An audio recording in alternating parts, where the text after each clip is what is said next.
Alright. Hi, I'm Raina of Sophisticated Thrash, and I'm here with AJ and Kevin of Liferuiner. Howdy. Crap, where are my questions? Okay. You guys started your, you're not technically started your U.S. tour, but you started a mini U.S. tour. Weekend. And you're going on weekend, and you're going on your full U.S. tour. How was the first show? First show was alright. Yeah, it wasn't bad. It was like 80 kids, 85 kids, something like that. It wasn't great. It wasn't one of the best shows we played, but it was definitely not a bad show at all. A lot of crowd participation. It was fun. We had a lot of friends come out too, which is cool. Yeah. A lot of friends from like home, from me, because it was from PA. So yeah, because half of the band is from Pennsylvania, and the other half is from Poughkeepsie, New York. So the show was in like basically Scranton, PA, which is where myself and Mark are from. So we just. And they're from Poughkeepsie. It's only like an hour and 45 minutes. A bunch of their friends came down. It was a good show. So it was cool. It was fun. So after this tour, you're going to be going to the UK, doing a full Europe tour, heading over to Australia, then going to New Zealand, and coming back to the US and doing another tour. So my question is, after all this touring, and after you take a break, are you going to sit down and write a full length, or have you not thought that far ahead? We're going to be basically touring until like September. As of right now, we have the 5-song EP that we're releasing in the middle of the summer. That's just about done being written. Then after that, after we do the US tour, we're probably going to take like a month or two off of touring. We're still playing like one-off shows and stuff. And then we're going to go and write and record a full length that the label wants to try to have out by, I believe he said, late October, early November, like kind of like a Halloween. Halloween. Yeah, like a Halloween release for it. So. That's cool. Yeah. What place are you most excited to tour? Australia. We haven't got the dates back from Europe yet, but I really, really want to go to Italy. That's where I'm really looking forward to playing. Yeah. I'm gonna play with kangaroos and koala bears. That too. I'm looking forward to the Great Barrier Australia Reef, see some sharks. That should be sweet.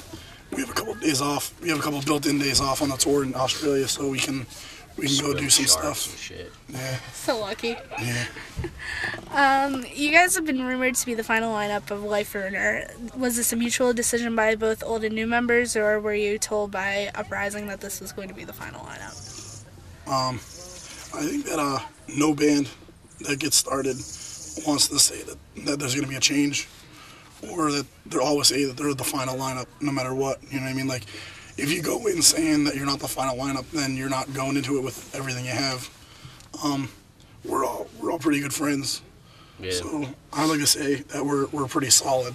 You know? I think we're solid too. We all get along really well. Have great chemistry together. New song, great. Write well together. I think that this, personally, in my opinion, might be the strongest lineup that I've seen, because I've known members from Liferuiner for a couple of years, but For a while there was rumors of Johnny O.C. coming back. He even said that on the Liferuiner MySpace, "F you, I'm back." Why exactly, when he was supposed to be the frontman, did you guys decide to go with AJ? That I don't know why that stuff was on the internet. I have no idea why that stuff was even put up. That was way before I was in the band, way before he was in the band.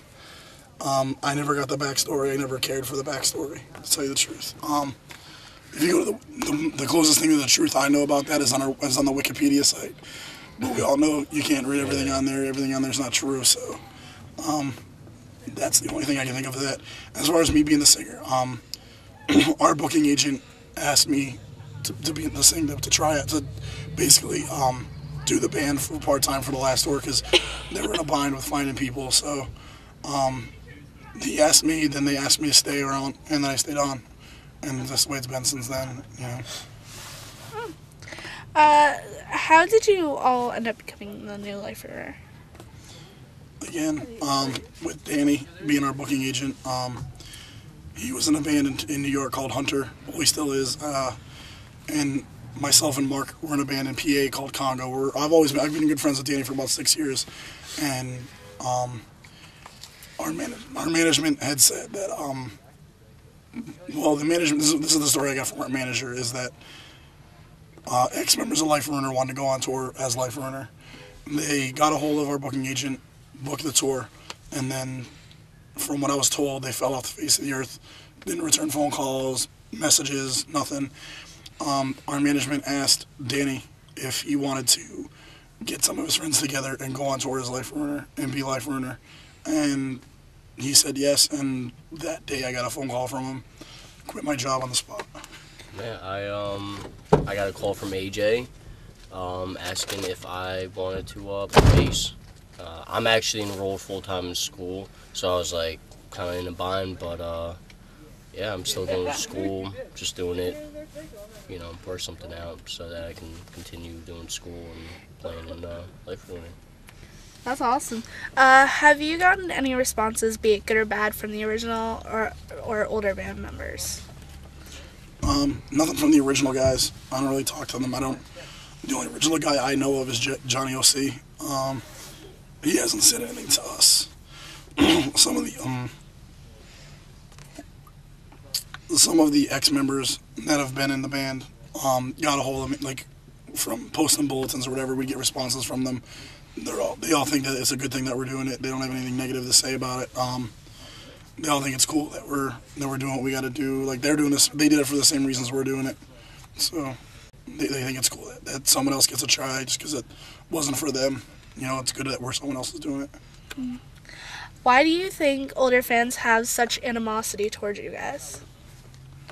I don't know.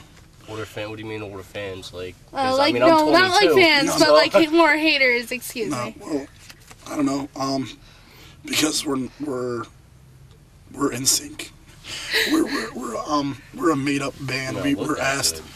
We're asked to be in the band. You know, like we're not original members. A lot of hardcore kids have problems with it, and that's understandable. You know what I mean? Like when they started doing the band without Johnny O.C. for the first time, I was on the same bandwagon, but I'm not the kind of kid that's gonna go on MySpace and post a comment or nothing. But it didn't stop me from seeing them. It didn't stop me from going to the shows. I didn't hate on them, you know. But I don't know. Kids are gonna hate no matter what. Nothing we can do or say about it, you know. So that's my response to that. You guys are very well known for being straight edge. So I was wondering, at what point did you decide to become straight edge? I kind of just woke up one day and was like, I think that I am straight edge. It wasn't that I thought it was cool or I saw a sweet pair of gym shorts or anything like that. It was just that I don't drink. I never liked to drink, do any drugs, promiscuous sex, nothing like that. I really I want to show other kids that you can be something you can have fun without having to drink or do anything like that. Like, it's fine.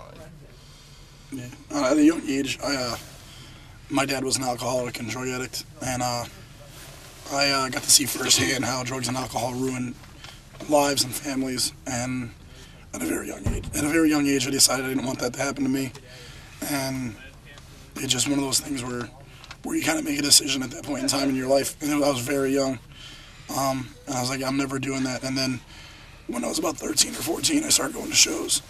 And I asked a couple of kids what straight edge was, and they told me, and I was like, well, I'm down with that. And I've been down with that since I was like 13, 14 years old, and I'm 28. 1940? When was that? I'm 28 now. I've never drank. I've never smoked. I've never done any kind of drugs. It's not my thing. So. Yeah, that's definitely like something to be like proud of, and I see that you have the edge tattoos on. Oh yeah. Yeah, but I was wondering what your opinions were on hardline and hate, quote unquote, hate edge. I think it's like different strokes for different folks. And I've never been one to tell someone how to live their life. You know, let people make their own mistakes. They can do what they want, but I'm not gonna sit here and say that I agree or disagree with them. But they gotta do what they gotta do. You know, like if they wanna do if they wanna preach and they wanna do their thing, that's fine and dandy. You know, when I was younger, I listened to it. I did it. You know, Earth Crisis was one of my favorite bands when I was younger. You know, so yeah. So I can't hate on it because at one time I listened to that stuff. I listened to it. I I think it's one of the reasons I'm still Edge now, but it's not for me. It's not.